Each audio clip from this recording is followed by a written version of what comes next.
Yo, what is up, everybody? AskRecon here, back at you with another Magic the Gathering video. I've been kind of pumping these out a lot lately.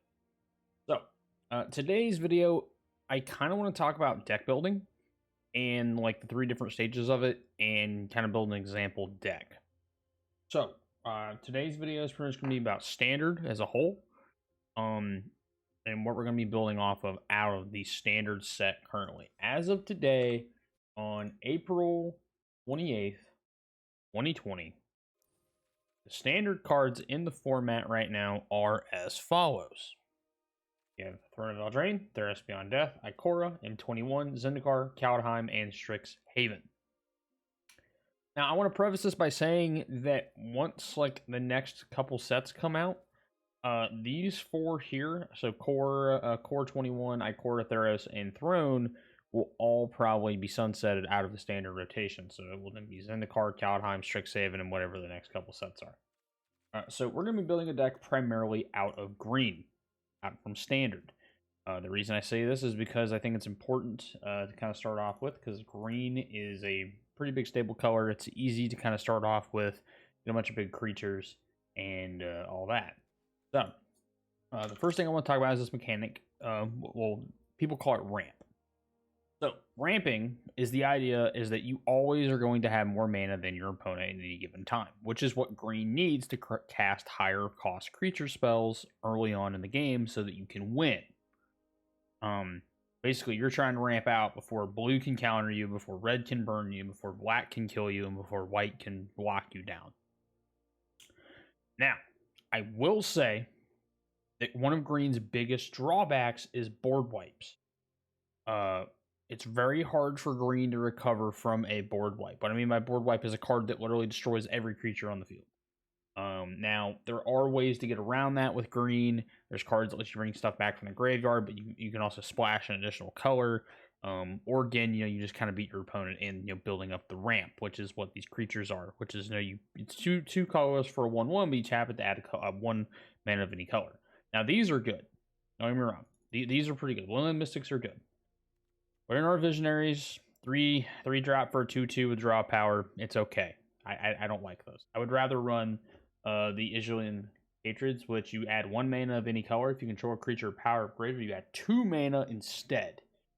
I usually run 2 Woodland, 2 Ilysian. And then also you want to run some cards that let you play some additional lands per turn. So like Azusa, Wasp is Seeking, and you can also run Dryad if you want. Dryad's more meant for dual color, but you can still play additional lands per turn, and it's a 2/4. So in general for 3, not bad. Then you can also run other cards too, like Old Growth Troll, which is a 3-drop 4/4 with trample. When it dies, if it was a creature, return to the battlefield as an aura, and you put it on a mana and have it when you tap it, you can add 2 green instead of just 1 if you want. So you can run stuff like that. I actually have ran that before, but I'm not going.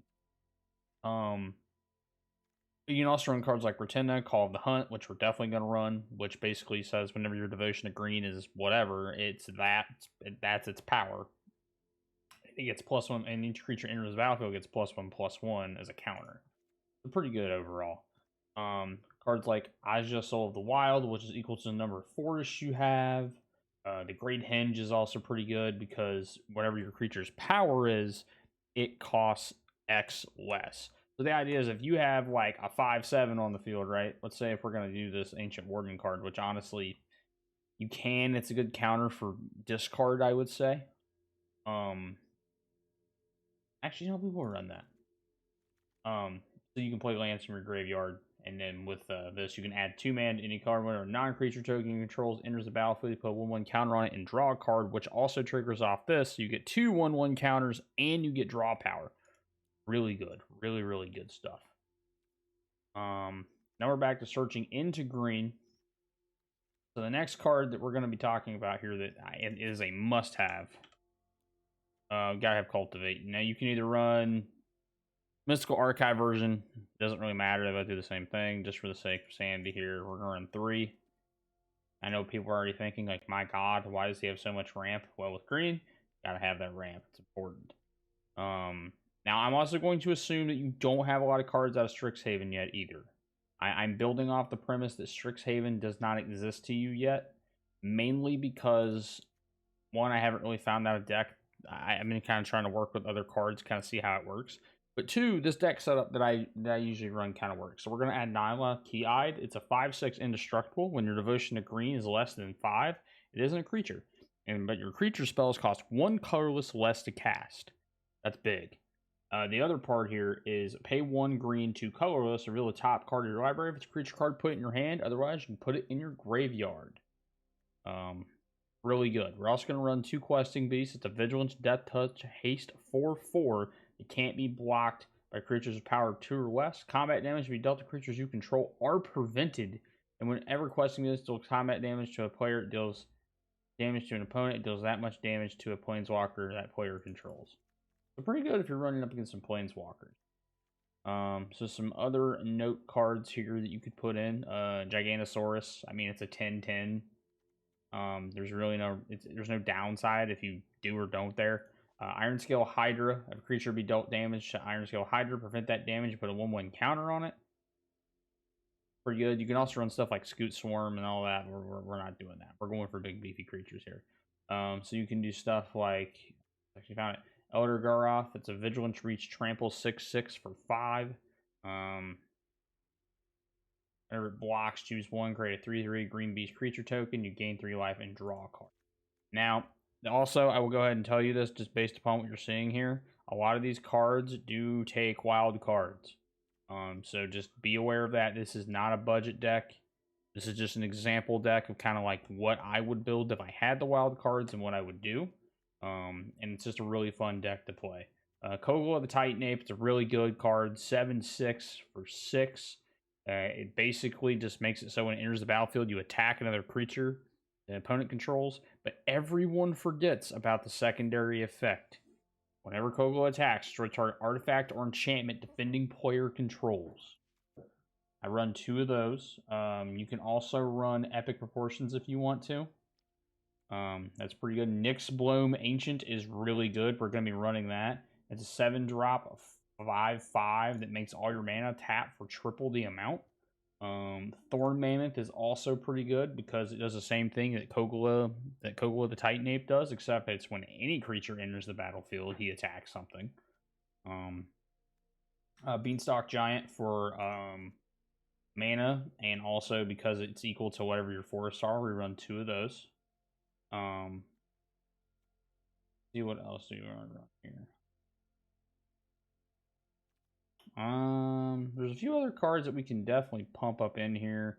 Classification if you want a really big aura spell. But I wouldn't really run too many of those just because, I mean, you definitely want some early game plays.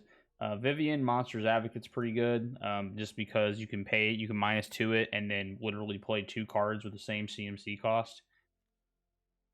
In the same turn, if you have the mana. Yorvo, because you're running mono green, so whenever counters get put on it, all the counters just stack on top of it. Again, just basically you're saying you're going to hear me roar, and they're going to have to deal with it. And then there's some other stuff that we could put in here too. I got to look for it here. Give me a minute. I know what it's called. It's just been a while. I thought it's a Garruk's Harbinger. Here, yeah, Garruk's Harbinger, hexproof from black. Whenever it deals combat damage to a player or planeswalker, look at the top. Look at that many cards of the library. Maybe a little creature card or Garruk planeswalker from among them. Put in your hand. Put the rest in by your library in a random order.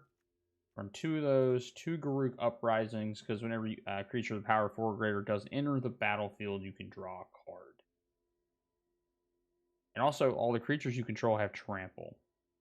So I run 2 of those just for artifact. So, and like I said, I mean, you can totally run whatever. So now we're kind of getting toward the downplay here. Now you can run Scoot Swarm if you want to, just to have a bunch of creatures. I mean, that's totally up to you if you want to. I don't really feel like it fits the theme of the deck, but having a bunch of 1/1s would be nice just for blockers in case they do, try to pull something. You can also run Garruk Planeswalkers if you want to. But let's see what else we can kind of add in here for some lower cost stuff. Because our mana curve right now is 3. So let's see if we can get anything in here for like one. So the main things, only other main things I'm thinking that you could probably run, you could run probably what, Lotus Cobra. I think it's right, yeah.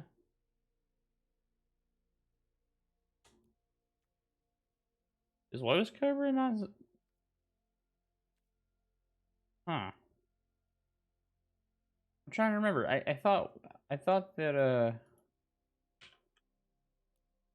I have to look for it now. I know it's in Zendikar.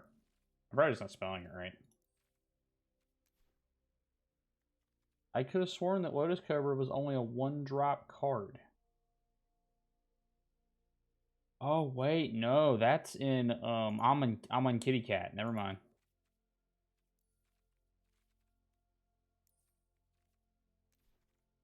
Now this is just going off cards that I have, right? I'm not going off of cards that I probably don't have, because there's still a bunch of cards even I still don't have. I've been playing this game for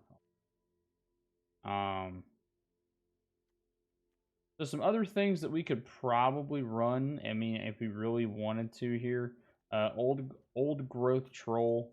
I mean, it's a 4/4 for 4. Pretty solid 3-drop card overall. Honestly, looking into the early turns, you're really not going to be playing much. I mean, you could run stuff like Titanic Growth, right? You could run 3 of those. Run like Trail of Crumbs, Tangle Trap, Spooters, Root of Might. But Titanic Growth in general is just really good just because it gives your creatures +4/+4 until end of turn, and it kind of puts you over that edge. Now, we can run more than 60 cards in this deck. I want to go ahead and preface that right now. There is no rule anywhere that says you have to run 60 cards. Just be aware that if the more cards you run, the more mana you have to increase your probability. You can also run Primal Mites. Primal Mites, I think, will be good just because what we can do with Primal Might is we can buff our creatures. And just kind of signify the idea that, hey, look, we're trying to get in there and we're trying to win. That's pretty much how I would build a deck. Now the reason I say this is more of like a standard is based upon color, not based upon wild cards, right?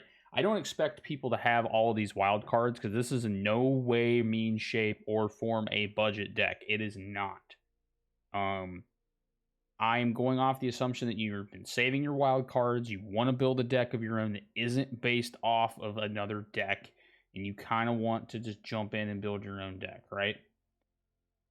I think this is a perfectly good deck to kind of start off with.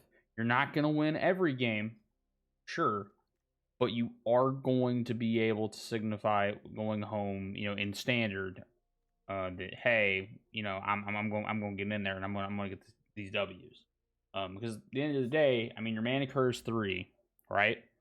And then after that, the next highest costing cards you have are 6 plus. So in general, I mean, it's not too bad. So your average is 3.8 on mana cost. Most of our deck is creatures, which is good. That's what we want, especially for greens. Like we have instants and sorceries, artifacts, some enchantments. But in general, I mean, that's the deck in a nutshell. I'll tell you what, we'll even go ahead, we'll even take this into standard. I'll showcase it real quick. You don't have to sleeve it if you don't want to. I really just want to. We'll put puppy dogs on it. And we will go ahead and signify it because I actually built a deck similar to this a long time ago, and I called it Big Boy Green.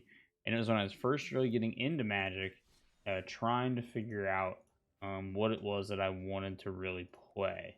And then I ended up picking green and sticking with it. So we'll try a game here. We'll see how it works. If it works, great, awesome. We'll keep going. And that'll be the deck tech for the video. Even if we don't win, hey, that's fine. But I will be put it upwards. I will be putting the deck list in the comments below the video, as always, because I think it's important that people are aware of these decks and just kind of what they can do. So our opening hand right now, so on turn 3, we can play Garruk's Uprising. Because I really don't want to... There's no reason for us to actually keep this. We will mulligan. Okay, that's a little better. Because we can put Titanic Growth on the bottom. We don't need Titanic Growth. It's in turn 3 Cultivate, turn 4 Yorvo, and then turn 5 Great Henge, which, I mean, we're going to be already off to a good start from the looks of things. So he's playing black. I have no idea if it's mono black or what. We'll find out here.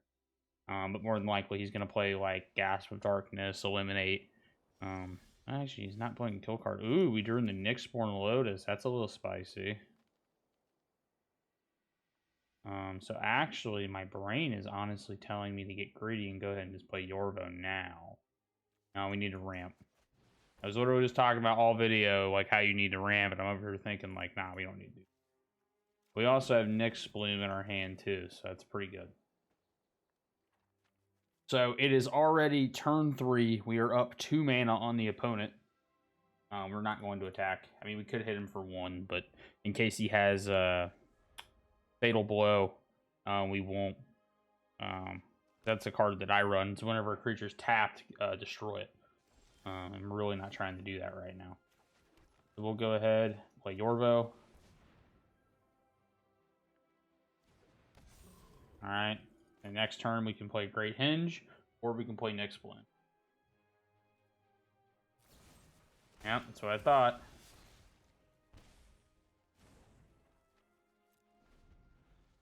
And see, that's fine, though. I mean, it was going to happen. But we've already ramped out so far now that it doesn't even matter anymore.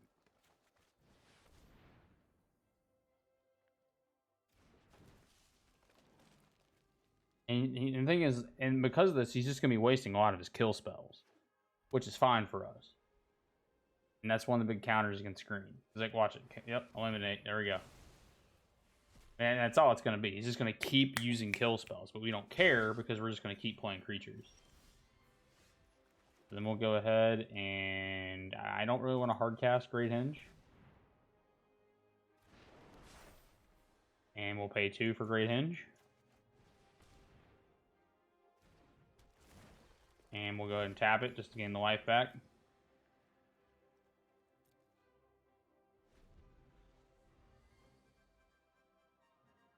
And I'm just waiting on the kill card. It's going to be probably a murder. Or a... Well, even if he has Last Gasp or Gasp of Darkness, it doesn't matter. If he has a Duress in hand, it doesn't matter.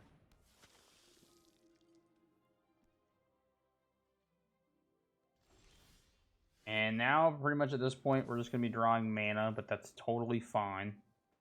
There's 2 mana open, so yep, there we go. In a turn, whenever it dies, yeah, put it back 100 cents. So he doesn't really care. He's going to block with it just to get it back and gain the 4 life. That's cool. We don't really care about that too much. Yep, whenever it dies, blah, blah, blah, 4 damage, and we're going to go and tap and gain 2. So effectively, we only lost 2 life there. He gained 4. The exchange was fine, though, because he's going to do it regardless.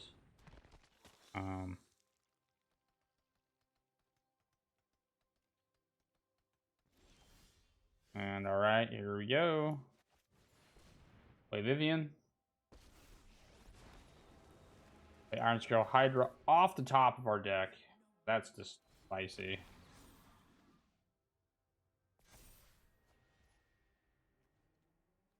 And then what we're going to do is, because watch this, we're going to -2.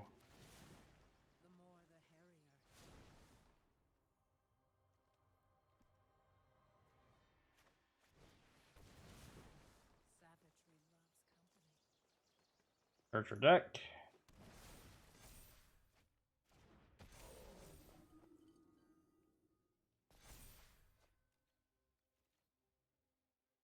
Ladies and gents, and also the non-binary folk,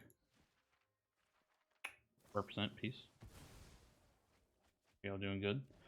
So another effect I forgot to mention for part of the deck tech here for Ashaya, Soul of the Wild. I know I'm butchering that. Close her hand, choose not permanent. Okay, I can get rid of my questing beast. That's fine.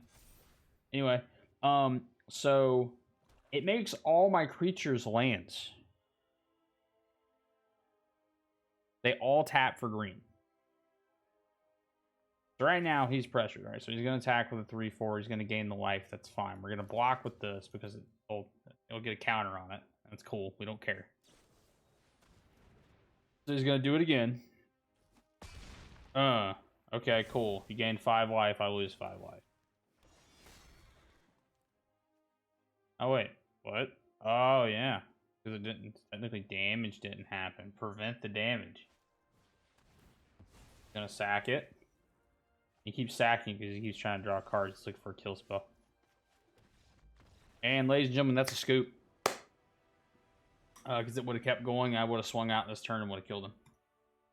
So, yeah, thank you all for joining me today. I do appreciate this. Appreciate y'all hopping in and, sticking around. But I just wanted to kind of showcase, when you have the wild cards and you want to build a standard monocolor deck that, you don't need a bunch of crazy shenanigans and multicolors to be able to win. You can win with just a bunch of basic, rare, uncommon, and mythic wild cards. Now, granted, those are very hard to come by. I understand that.